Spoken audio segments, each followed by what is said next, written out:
सबों को जय यीशु की मेरे प्यारे भाई और बहनों बच्चों। अम, इस नया दिन प्रभु यीशु मसीह का और एक दिन का नया वरदान है, नया जीवन है।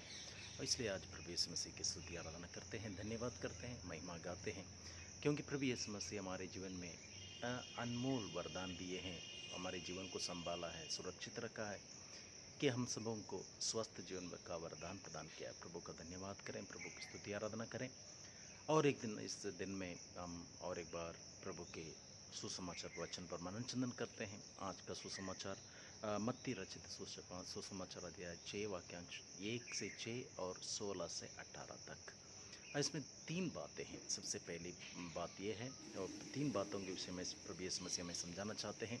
सबसे पहली बात प्रार्थना, और दूसरी बात परोपकार, और तीसरी बात उपवास। हम सभी अधिकतर इस पर मनन चिंतन कर चुके हैं, फिर भी आज और एक बार मनन चिंतन करें। आज के इस परिवेश में तीन बातों का महत्व हमारे जीवन में क्या है, हम क्यों प्रार्थना, उपवास और परहेज को अपने जीवन में महत्व दें। सबसे पहली बात, अगर हम परोपकार पर मनन चिंतन करें, हम सभी जानते हैं परोपकार बहुत महत्वपूर्ण वरदान है, गुण है हमारे एक के जीवन में, क्योंकि प्रभु यीशु मसीह ने सबों को यही शिक्षा दी, दो तुम्हें दिया जाएगा, यानी दूसरों को देना है। और ये कौन दूसरा है, किसको देना है?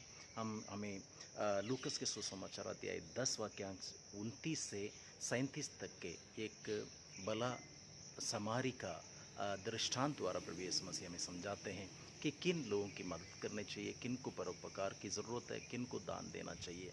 वो पर प्रभु यीशु मसीह बताते हैं हमें भी भला समारी के समान उस व्यक्ति की मदद सेवा करने की आवश्यकता है जो ज़रूरतमंद हैं, जो अधमरा है, अनाथ, गरीब, बेसहारे हैं, जिनके लिए कोई नहीं है, उनके लिए सहारा बन करके, जिस प्रकार वो भला समारी उस अधमरा व्यक्ति के लिए एक सहारा बन करके, मसीहा बन करके उसकी मदद की, वैसे ही हमें भी आज के परिवेश में जहाँ पर बेरोजगारी है, गरीबी है, लोगों को काम धंधा नहीं है, सब चौपट पड़ा है, और हम इस बीच में प्रभु के वरदान जो पाए हैं वो सभी मिलकर के थोड़ा भी जो हम कर रहे हैं, और भी जब हम करते हैं प्रभु के लिए हम करते हैं, क्योंकि प्रभु यीशु मसीह ने कहा जो कुछ भी तुमने इन छोटे में से छोटे किसी के लिए भी किया है वो तुमने मेरे लिए किया है। इसलिए भाई और बहनों ध्यान रखें परोपकार। और प्रभु यीशु मसीह कहते हैं जब तुम करते हो ढिंढोरा मत पिटाना इसका, क्योंकि परमपिता जो गुप्त रूप से देखता है वो तुम्हें पुरस्कार प्रदान करेगा।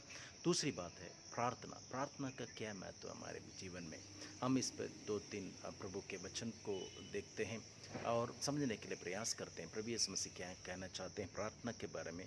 मत्ती के सुसमाचार अध्याय 26 वाक्यांश 41 में प्रभु यीशु मसीह कहते हैं जागते रहो और प्रार्थना करते रहो जिससे तुम परीक्षा में ना पड़ो।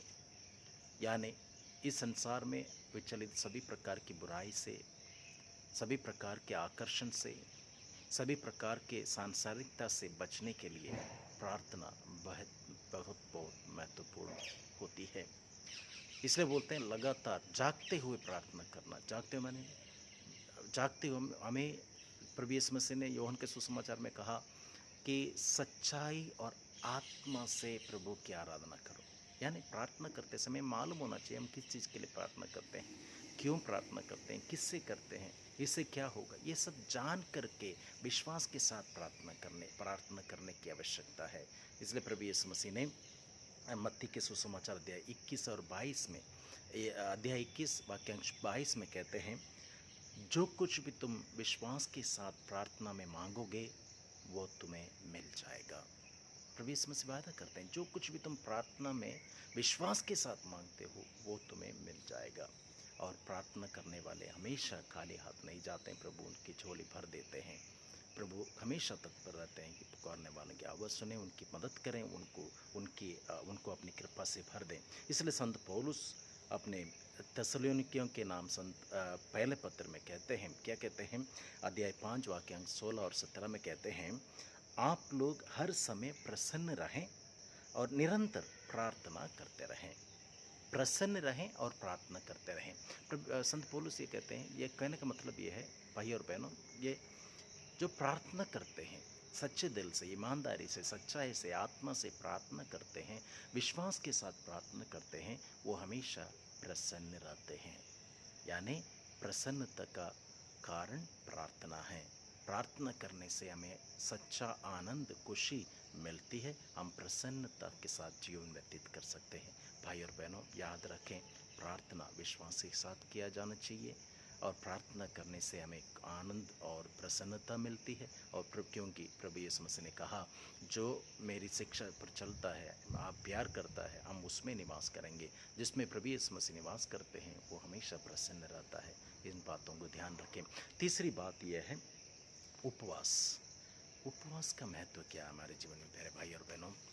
हम सभी जानते हैं, जब शिष्य लोग प्रभु यीशु मसीह के पास आके पूछने लगे, हम क्यों ऐसे बीमार लोगों को चंगा नहीं कर पाते हैं या दुष्ट आत्माओं को निकाल नहीं पाते हैं, प्रभु यीशु मसीह उनको समझाते हैं, ये प्रजाति प्रार्थना और उपवास से ही निकाला जा सकता है। इसलिए प्रार्थना के साथ साथ उपवास हमारे शारीरिक अनुशासन के लिए या शरीर को अनुशासित रखने के लिए उपवास की बहुत ज़रूरी है। क्योंकि जैसे हमारे शरीर को बनाएंगे वैसे हमारी सोच बन जाती है। और संत पौलुस कहते हैं कि आप नहीं जानते हैं कि ये शरीर पवित्र आत्मा का निवास स्थान है। इसलिए इस शरीर को भी पवित्र बनाने के लिए प्रयास करना चाहिए। इसके ये एक माध्यम है कि उपवास के द्वारा हम अपने शरीर को अनुशासित रख सकते हैं। इसलिए एक अच्छे आध्यात्मिक जीवन व्यतीत करने के लिए तीनों चीज़ बहुत ज़रूरी है। प्रार्थना, उपवास और परोपकार दान, ये तीनों बहुत ज़रूरी है, बहुत ज़रूरी है। या आजकल हमारे पास काफ़ी वक्त है, समय है, घर पे परिवार में है, ये परिवार के साथ मिलकर के इन तीन बातों पर विचार करें, मनन चिंतन करें और अपने जीवन में लागू करें, ताकि हम पूरे परिवार के साथ मिलकर आध्यात्मिकता में मजबूत हो सकें और प्रभु यीशु मसीह के करीब आ सकें। और प्रभु यीशु मसीह हम सबों की आशीष देकर हम सबों की रक्षा करें और हमें स्वस्थ जीवन, आध्यात्मिक जीवन व्यतीत करने की कृपा प्रदान करते रहें और हम भी इस प्रकार जीवन व्यतीत कर सबों को प्रेरित कर प्रभु यीशु मसीह के करीब ला सकें। प्रभु यीशु मसीह आप सबों के साथ रहकर आप सबों की रक्षा करें और स्वस्थ जीवन व्यतीत करने की कृपा प्रदान करें। सर्वशक्तिमान परमेश्वर पिता, पुत्र और पवित्र आत्मा सभी को आशीर्वाद प्रदान करें। आमीन।